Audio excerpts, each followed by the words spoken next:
I'm Dylan Hughes, Formula Drift Pro driver, and me and my dad have had a dream for over a decade of going 200 miles an hour on the Bonneville Salt Flats on a motorcycle. Follow along, this is Permatex FlatOut200.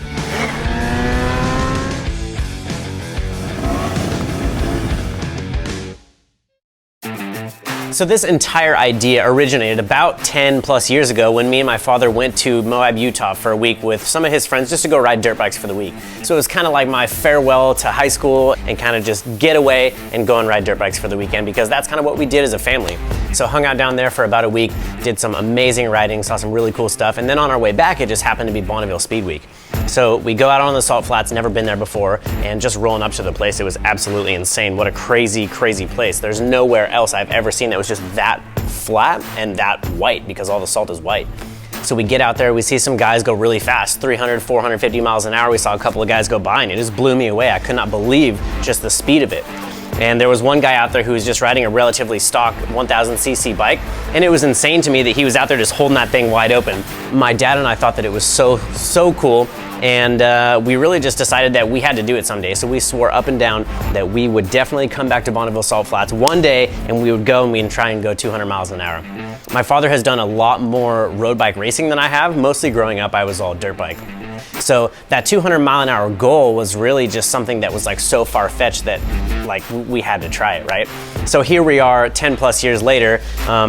I've had this insane opportunity working up through my drifting program. I've had some incredible sponsors that pretty much help me with whatever I think that I want to do. And this is one of those things where we pitch it to Permatex and it's like, hey, I know it sounds crazy, but this has been 10 years in the making. It's a family thing. It's me and my dad. This is us going to be bonding together. And he's one of my best friends. He helps me on my racing program with drifting. And he's been there since the beginning from it all. So I felt like this was a really good opportunity to kind of do something crazy and do something that really nobody else in the drift scene is doing. And that's why I'm incredibly stoked to be able to do this. It's absolutely insane. So we definitely got a lot to learn, and don't get me wrong, I've absolutely no idea what I'm doing. So that's why we're looking for help from a lot of different really cool people, and we've had some great help along the way as well. So seriously, Dylan, 200 miles an hour on the Salt Flats on a motorcycle. I know you grew up riding dirt bikes, so you have some skills, but you're crazy, dude. We're in way over our heads on this, and it turns out there's a whole lot involved in going 200 miles an hour, a lot more than I would have considered. But we're committed. We have to do it. We're definitely doing it. So kind of a couple of things that thinking about moving forward is we have a couple different options that different paths we could go down for which bike we can choose. So we can either do like mid-2000s Hayabusa style bike, which would be a used bike, and I would end up building a turbo kit for it. We have good relationships with partners that would help us out with some turbo bits and some engine management bits, and I'm a decent fabricator, so I could probably make all this stuff myself. But then it's not a brand new bike, and will it make it? Probably, but I think it's going to be a whole lot more work, and we have a lot of other stuff going on as well. So plus there's kind of the factor of I would really like to have a brand new bike. Like, it's just something about rolling a brand new bike off the showroom floor and just kind of going for it, I think is way better. The thing has absolutely, ideally 0 miles on it, and at that point we would just kind of do whatever we wanted to do with it. What do you think of Dylan Hughes trying to go 200 miles an hour on a motorcycle? I think I was jealous as soon as I heard about it. I was like, why didn't I think of that? So it's pretty cool. Do you think it's dangerous? I mean, that's what makes it fun, right? So a couple of different paths we can go down. We basically figured out that we need to go force induction. So the Bonneville Salt Flats is elevated to about 4,000 feet. So that's going to be every 1,000 feet that you go up in elevation, it takes away your horsepower drastically. So it's something that you have to consider.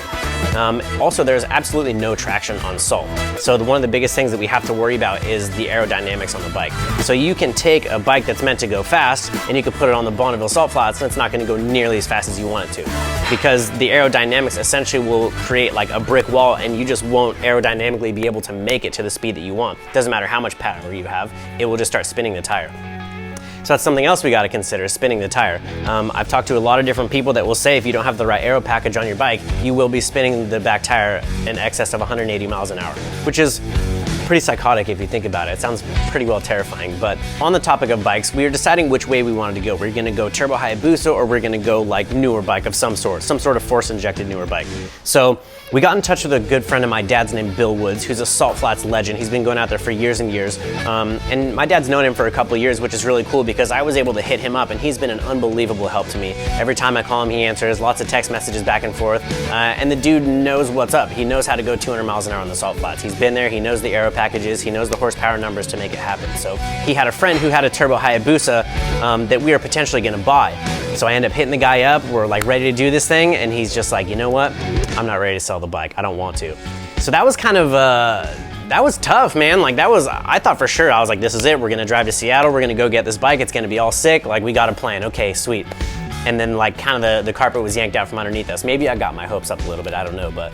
So now that we kind of got the wind taken out of our sail about the Hayabusa bike, we kind of took a step back and started looking at newer bikes, and that's kind of where we're at now. So now we got to find a bike that's capable of doing this, and we have to do whatever necessary to make this thing do 200. And so when I mean we don't know what we're doing, like this is out of my comfort zone. We're a little bit in over our heads, and we're kind of learning this at warp speed and kind of figuring it out as we go. So moving forward, we really want to give this to you guys as raw as possible. So we're going to be doing Instagram stories along the way. We're going to be doing Instagram posts along the way. These videos are going to be coming out on Permatex's social media platforms, my social media platforms as well, Instagram, Facebook, YouTube, all that stuff. So we kind of want to give it to you guys raw and make you guys realize that, hey, we're figuring this out as we go, and I'm completely out of my comfort zone and I'm ready for it. This is going to be sick.